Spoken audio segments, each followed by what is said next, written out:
Good evening, I'm Duncan Golostani. Even for a city used to trains running late, Crossrail will take some beating.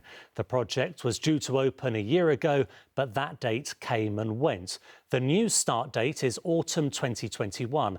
That would make the project 3 years late and with it a huge overspend of nearly £3 billion. The problem has been safety testing and signalling problems on the project, which will see trains running between Essex and Berkshire via central London.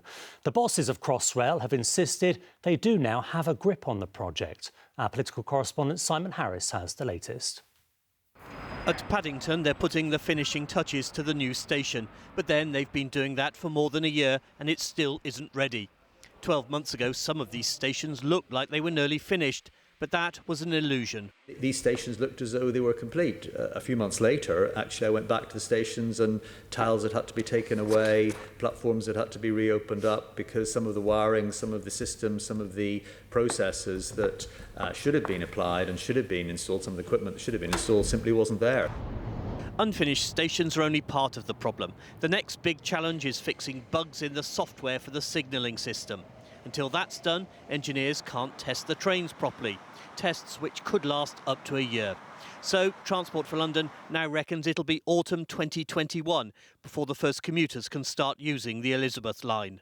Every day the trains don't run is another day Transport for London can't collect any fares from Elizabeth line passengers. That lost income alone is expected to be more than £1 billion. 3, 2, 1, go! Building work on Crossrail began at Canary Wharf in 2009.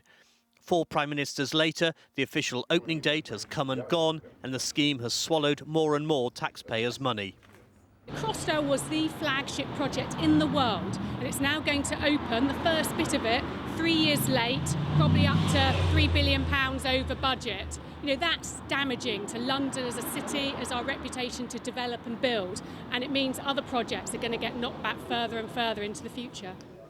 The Elizabeth line will open in stages. Even if the central London section is finally ready in 2021, commuters in Essex and Berkshire will have to wait until 2022 before their stations are served by through trains. Simon Harris, ITV News.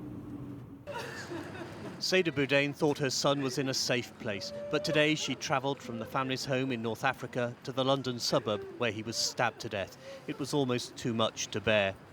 Taki Boudin was murdered in Finsbury Park on Friday during a row with a van driver. His younger brother watched the paramedics try to save him. I knew it when I saw him, he was gone. I just was like saying to myself, no, he's going to wake up.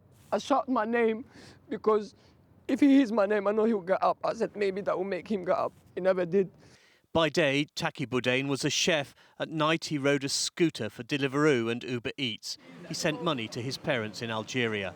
Taki came to London to have a better life, to have a safer life, and he's a boy that is very, very well brought up, very shy, very respectful.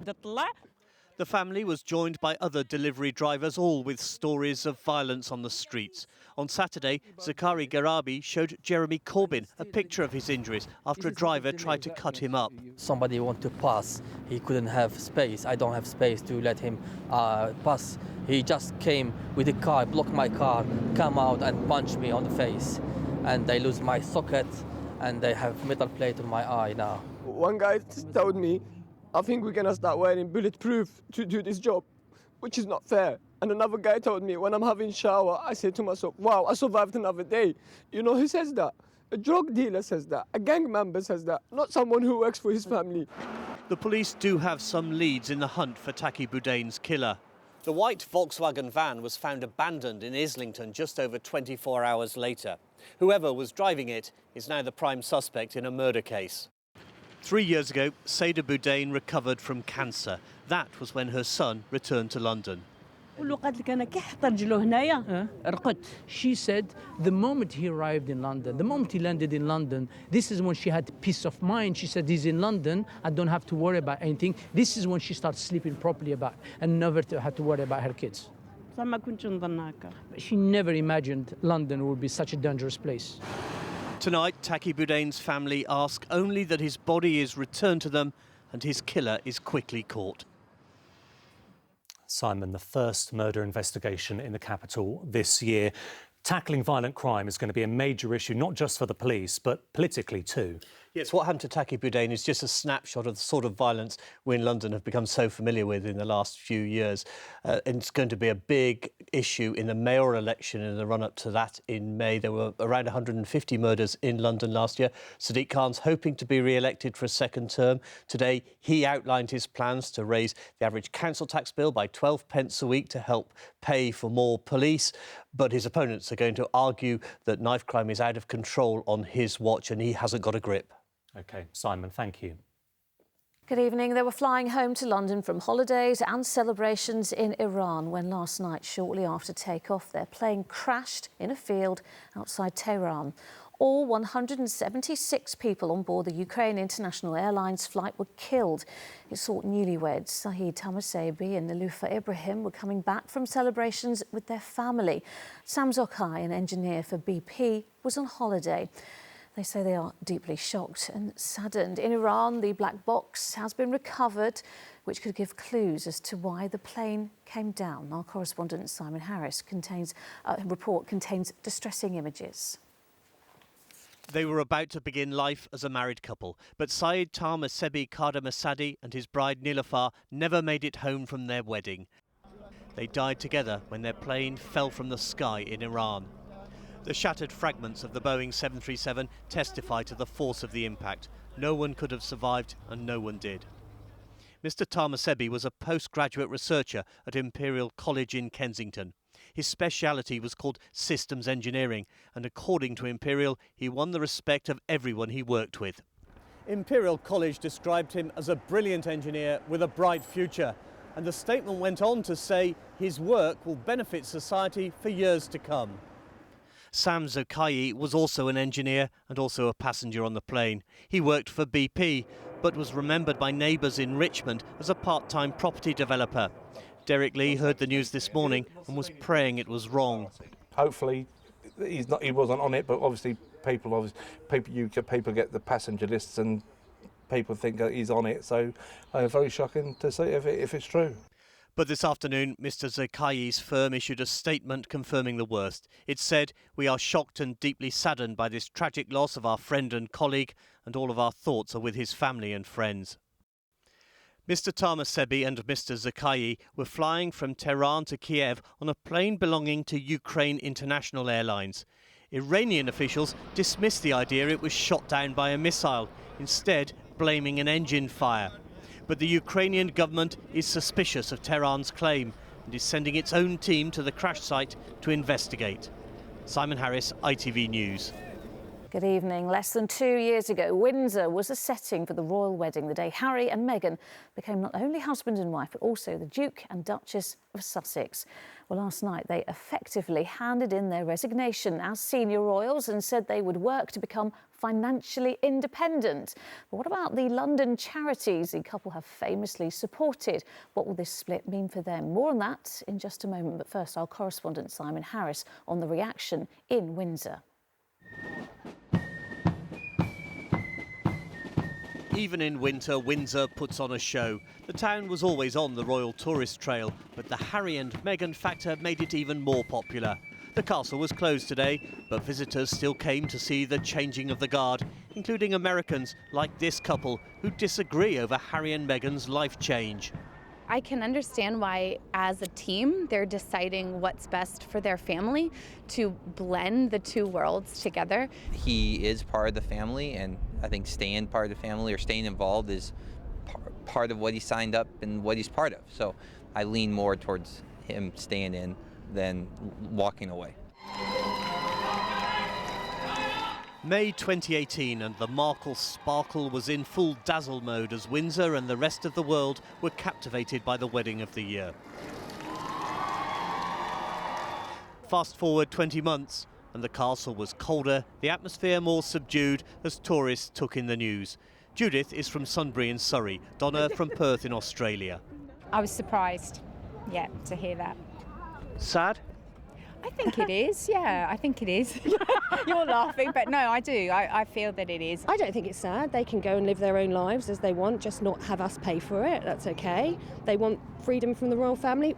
Out they go. No royal names, no houses, no cars, no nothing. I understand they need the freedom, that's good, but I don't want to pay for it. The Sussexes' decision to break out of the gilded cage is said to have upset the Queen, but they in turn may have felt snubbed by a series of recent royal images. A few days ago, Buckingham Palace released this picture of the Queen and her 3 heirs. And during her Christmas Day TV broadcast, there were family photos on the desk, but no Harry and Meghan. The royal couple might be giving up royal duties, but they have no plans to give up their royal home here in Windsor. It's called Frogmore Cottage, although in truth it's more of a mansion after a £2.5 million facelift paid for by taxpayers. But what happens to the house when the Duke and Duchess live on the other side of the Atlantic? Will it stand empty for months at a time? For almost 40 years, Derek Prime has worked in one of Windsor's royal souvenir shops, and he's not impressed with the couple. We've never seen them. You saw them on the wedding day, that's it. You've never seen them since. But they've drained money in the town to have all the work done. Now, of course, they're going to run away. This is a town which is proud of its royal links and makes the most of them. And there will be many here sorry to say goodbye to two of the brightest royal stars. Simon Harris, ITV News, Windsor. Well, Simon was at Windsor. He's now at Buckingham Palace for us this evening. Simon, whatever their new roles will be, one of the crucial questions will be, won't it, how will they be kept safe and how much will that cost? Yes, Harry and Meghan's statement yesterday talked about them becoming financially independent.